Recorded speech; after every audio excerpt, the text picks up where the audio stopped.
నేడు ఇంద్రవెల్లికి సీఎం రేవంత్ రెడ్డి నాగోబాను దర్శించుకోనున్న ముఖ్యమంత్రి కేస్లాపూర్లో భారీ బహిరంగ సభ ఏర్పాట్లు పరిశీలించిన మంత్రి సీతక్ అంటూ ఒకరిని చూస్తాను. సో నాగోబా జాతర అనేది చాలా మందికి కూడా ఈరోజు అంటే 90s కిడ్స్ ఎవరైతే ఉంటారో 90s 80s కిడ్స్లో ఉన్నటువంటి ప్రతి ఒక్కరు కూడా ఈ నాగోబా జాతర ఒక లెసన్ అనేది ప్రతి తెలుగులో ఉంటుంది. వాస్తవంగా ప్రతి వాళ్ళు కూడా చదువుకున్నటువంటి అంటే అంత పెద్ద జాతర ఇది నాగోబా జాతర అనేది వాస్తవంగా చాలా అద్భుతంగా జరుగుతుంది జాతర.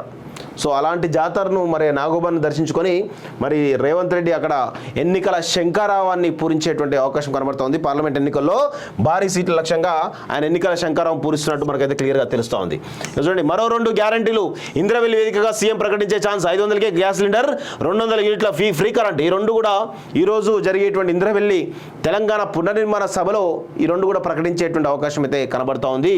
సో దీంతో కొంత మహిళా ఓట్లు ఎక్కువగా ఈరోజు కాంగ్రెస్కు పడేలా ఈరోజు రేవంత్ రెడ్డి ప్లాన్ చేస్తున్నట్టయితే మనకైతే క్లియర్గా తెలుస్తోంది. సో ఈ రెండు కూడా మహిళల పేరు, గృహజ్యోతి మహిళ పేరు ఉంది, మహాలక్ష్మి కూడా మహిళ పేరు ఉంది. మహిళా ఓటర్లే లక్ష్యంగా ఈ 2 హామీలు ప్రకటిస్తున్నట్టయితే తెలుస్తూ ఉంది.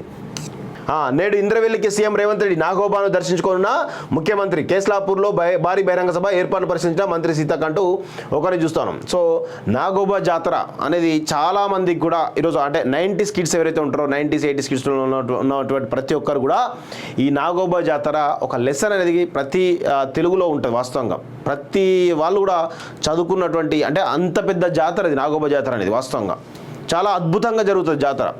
సో అలాంటి జాతరను మరి నాగోబాను దర్శించుకొని మరి రేవంత్ రెడ్డి అక్కడ ఎన్నికల శంఖారావాన్ని పూరించేటువంటి అవకాశం కనబడుతోంది. పార్లమెంట్ ఎన్నికల్లో భారీ సీట్ల లక్ష్యంగా ఆయన ఎన్నికల శంఖారావం పూరిస్తున్నట్టు మనకైతే క్లియర్గా తెలుస్తూ ఉంది.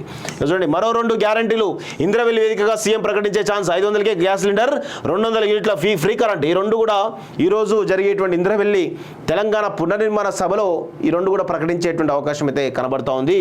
సో దీంతో కొంత మహిళా ఓట్లు ఎక్కువగా ఈరోజు కాంగ్రెస్కు పడేలా ఈరోజు రేవంత్ రెడ్డి ప్లాన్ చేస్తున్నట్టయితే మనకైతే క్లియర్గా తెలుస్తోంది. సో ఈ 2 కూడా మహిళల పేరు, గృహజ్యోతి మహిళ పేరు ఉంది, మహాలక్ష్మి కూడా మహిళ పేరు ఉంది. మహిళా ఓటర్లే లక్ష్యంగా ఈ 2 హామీలు ప్రకటిస్తున్నట్టయితే తెలుస్తూ ఉంది.